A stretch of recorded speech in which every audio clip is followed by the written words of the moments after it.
در سال 29 اکتبر 2023 جمهوری ترکیه 100 سالگی تأسیس خودش پس از فروپاشی امپراتوری عثمانی را جشن گرفت. سال 1923 پایانی بود بر بیش از 600 سال حکومت امپراتوری عثمانی که در اوج قدرتش در اواسط قرن 16 بخش‌های وسیعی از خاورمیانه، شمال آفریقا و شرق اروپا را تحت سلطه داشت. امپراتوری عثمانی که از یک قدرت محلی کوچک در شمال غرب آناتولی برخاست، دوره‌ای از گسترش قابل توجه سرزمینی را رقم زد. این گسترش با پیشرفت‌های سریع در نظام‌های حکومتی، اجتماعی و اقتصادی همراه بود که موجب شد یکی از منسجم‌ترین و شکوفاترین امپراتوری‌های جهان به وجود آید. اما سرنوشت این دولت قدرتمند و عظیم چه شد و چگونه به شکل گیری ملت مدرن ترکیه امروزی انجامید؟ سلام دوستان، خوش آمدیم به راف پادکست. توی این اپیزود می‌خوایم بپردازیم از ظهور تا صعود امپراتوری عثمانی. اگه به این سبک از ویدیوها علاقه‌مند هستین، لطفاً کانال رو سابسکرایب کنید و زنگوله بغلش رو فعال کنید تا از ویدیوهای جدید ما با خبر بشید. تاریخ امپراتوری عثمانی بدون درک مقدمات مهاجرت اقوام ترک از شرق آسیا به طور کامل قابل فهم نیست. از زمانهای باستان ترک‌ها که خود به عنوان یک قوم آسیایی شناخته می‌شدند، به تدریج از شمال شرق آسیا مهاجرت کرده و به سمت غرب در سراسر دشت وسیع اوراسیا حرکت کردند.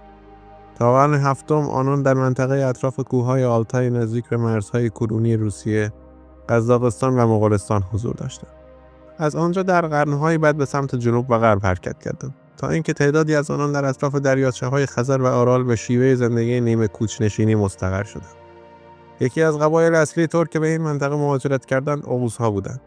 در اواخر قرن دهم یکی از رهبران چندین طایفه این قبیله، یعنی مردی به نام سلجوق، تصمیم گرفت از گروه اصلی جدا شود و سلسله خاندان خود را تأسیس کند. در دهه‌های بعدی سلجوق و نوادگانش پایه‌های امپراتوری سلجوقی را با گسترش به سمت ایران بنا نهادند. آنان به شدت تحت تاثیر زبان و فرهنگ فارسی قرار گرفتند و به زودی این فرهنگ و زبان را پذیرفتند و همچنین به اسلام گرویدند. تا دهه 1060 آنان تا مرزهای امپراتوری بیزانس در آناتولی غربی پیشرفت کرده بودند. درگیری‌های پراکنده بین این دو قدرت در نهایت به جنگ بیزانس و سلجوقی منجر شد. در سال 1071 سلجوقیان شکست سختی بر ارتش بیزانس وارد کردند که به طور اساسی به آنان اجازه داد کنترل خاورمیانه را به دست گیرند و به اون و آنچه اکنون ترکیه نامیده می‌شود نفوذ کنند. در طول 2 قرن بعدی امپراتوری سلجوقی به تدریج به زوال رفت و تکه‌های کوچکتر از دولت‌های ترک نشین تقسیم شد. با این حال ترک‌ها همچنان حضور مهمی در آناتولی داشتند، به ویژه در قالب سلطنت روم. اگرچه این سلطنت نیز در نهایت به زوال رفت و تا اوایل قرن 14 منجر به تشکیل تعدادی از شیخ‌نشین‌های کوچک به نام‌های بیک‌های آناتولی شد که در سراسر منطقه پراکنده بودند. ملوک الطوایف ترکمن در آسیای کوچک دولت‌های خودمختار محلی بودند که از بزرگی خود فرمان می‌بردند. این دوره در پایان سده 11 میلادی آغاز شد و با فروپاشی فرمانروایی سلجوقیان روم در نیمه دوم سده 13 شتاب گرفت. در میان قبایل شمال غربی ترکیه جنگ سالاری ظهور کرد که بعدها پایه‌گذار امپراتوری عثمانی شد. منابع دقیق درباره زندگی او وجود ندارد، اما به عنوان بنیانگذار این سلسله با نام عثمان شناخته می‌شود. حدود 1 قرن پس از حکومت عثمان، تلاش‌های عثمانیان برای تصرف آخرین بقایای امپراتوری بیزانس شدت گرفت. تا قرن 14 این امپراتوری به بخش جنوبی بالکان، سرزمین اصلی یونان، جزایر یونانی و مقدار محدودی از سرزمین‌های ترکیه محدود شده بود. عثمانیان برای گسترش فراتر از مرزهای شمال غرب ترکیه باید پایتخت بیزانس را تصرف می‌کردند. در سال 1331 شهر نیقیه به دست ترک‌ها افتاد. چند سال بعد در 1369 شهر آدریانوپل نیز به تصرف عثمانی‌ها درآمد و مدتی کوتاه به پایتخت آنان تبدیل شد. این پیروزی زمینه‌ساز فتوحات بیشتری در صربستان و بلغارستان شد. در دهه‌های ابتدایی قرن 15 امپراتوری عثمانی دوره کوتاه از ضعف داخلی را تجربه کرد. اما در سال 1451 محمد دوم به سلطنت رسید و مصمم شد قسطنطنیه را برای همیشه فتح کند. در اول آوریل 1453 او به محاصره این شهر پرداخت که 7 هفته ادامه داشت. دیوارها شکسته شد و ارتش عثمانی وارد شهر شد. آخرین امپراتوری بیزانس کنستانتین 11 در نبرد 29 می 1453 کشته شد و شهر همان روز به تصرف عثمانی‌ها درآمد. سپس قسطنطنیه به پایتخت امپراتوری در حال گسترش عثمانی تبدیل شد. کلیسای آیا صوفیه که بیش از 900 سال پیش توسط امپراتور یونستینیان ساخته شده بود، دوباره به مسجد تبدیل شد. فتح قسطنطنیه نقطه آغاز ظهور امپراتوری عثمانی بود. در دهه 1460 محمد دوم به سرعت یونان، امپراتوری طرابزون و سپس یونسی را تصرف کرد. پس از درگذشت محمد دوم در سال 1481 قلمرو عثمانیان به جنوب و شرق ترکیه گسترش یافته بود. آنان موفق به فتح آلبانی شدند و همچنین نیرویی به شبه جزیره کریمه فرستادند که در میانه دهه 1470 حضور عثمانیان را در سواحل شمال دریای سیاه تثبیت کرد. جانشین او بایزید دوم نیز به عنوان جنگسالاری قدرتمند شناخته می‌شد. او در طول حکومت 30 ساله‌اش پس از شکست دادن ممالیک مصر در جنگی برای تسلط بر آن منطقه، سرزمین‌های جدیدی را در سوریه و شام به امپراتوری عثمانی افزود. همچنین پس از نبرد با جمهوری ونیز که کنترل بسیاری از جزایر و مسیرهای تجاری را در دست داشت، توانست بین سالهای 1499 تا 503 نفوذ عثمانی‌ها را بر دریای اژه تثبیت کند. جانشین بایزید دوم سلیم اول فردی قابل توجه در تاریخ بود، هرچند تنها به مدت 8 سال از 1512 تا 1520 حکومت کرد. با این حال او تقریبا تمام شمال آفریقا را در سال 1517 فتح کرد. ارتش او در ریدیانه سلطنت مملک‌ها را شکست داد و مصر و بخش بزرگی از لیبی را تحت کنترل عثمانیان درآورد.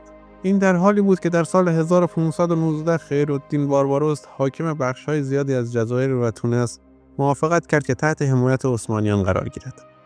شاید مشهورترین سلطان امپراتوری عثمانی سلیمان قانونی باشد که بیشترین تلاش را برای گسترش قلمرو انجام داد.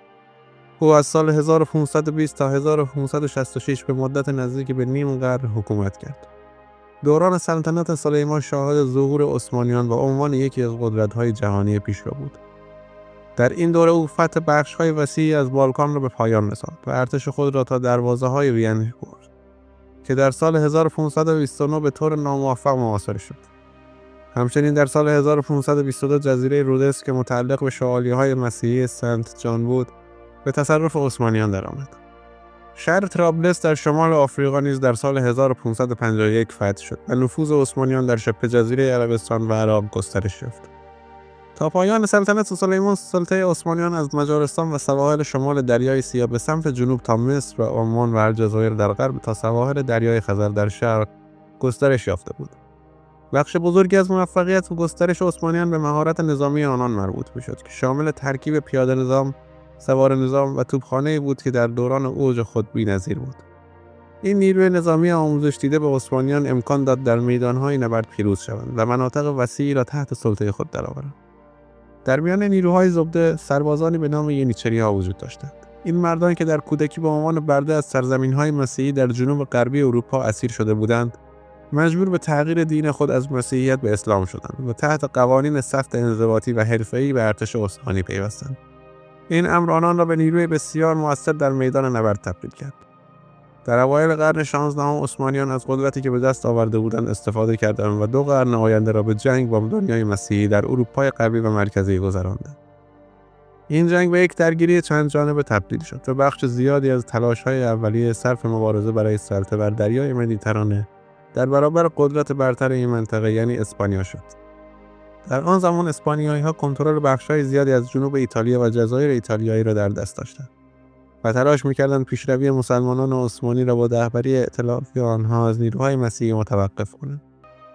طی سالها ناوگان‌های دریایی بین ترک‌ها و اسپانیایی‌ها در حال جابجایی بودند که در نهایت به 2 درگیری بزرگ در سالهای 1565 و 1571 منجر شد. نخستین مورد از این درگیری‌ها محاصره بزرگ مالات بود که در آن عثمانی‌ها تلاش کردند جزیره را از شوالیه‌های سنت جان گرفته و تصرف کنند. این شوالیه‌ها جزیره را به عنوان جبران خسارات از امپراتوری اسپانیا پس از دست دادن رودوس به ترک‌ها در دهه قبل به دست آورده بودند. محاصره با شکست عثمانیان پایان یافت و 6 سال بعد پیشروی آنان در مدیترانه با ائتلاف دیگری از مسیحیان متوقف شد. نبرد لپانتو که در سواحل شمال غربی یونان رخ داد شامل بیش از 400 کشتی و 130,000 نفر بود و با شکست دیگری برای عثمانیان پایان یافت. اگرچه این پیروزی و قدرت‌های مسیحی نشان داد که تهدیدهای ترک‌ها تا حد قابل مهار است، اما از دیدگاه عثمانیان این ناکامی تنها موجب شد تمرکز خود را به مناطق دیگری از اروپا معطوف کند. از زمان پیروزی عثمانیان بر مجارها در نبرد موهاج در سال 1526 اگر پایتخت اتریش یعنی وین راه آنان را بر روی رود دانوب مسدود نمی‌کرد، کنترل کامل اروپای مرکزی به دست عثمانیان می‌افتاد. با وجود شکست در تلاش‌های پیشین برای تصرف وین در سال 1529 تحت رهبری وزیر اعظم مصطفی پاشا، محاصره جدید این شهر در سال 1683 آغاز شد. عثمانی‌ها ارتشی متشکل از بیش از 150,000 نفر داشتند، اما موفق به تصرف شهر نشدند. زمانی که نیروی کمکی اتحادیه مقدس مسیحی به رهبری پادشاه لهستان یان سوم سوئیسکی در 12 سپتامبر به میدان رسید، ارتش عثمانی پشت دیوارهای شهر شکست خورد.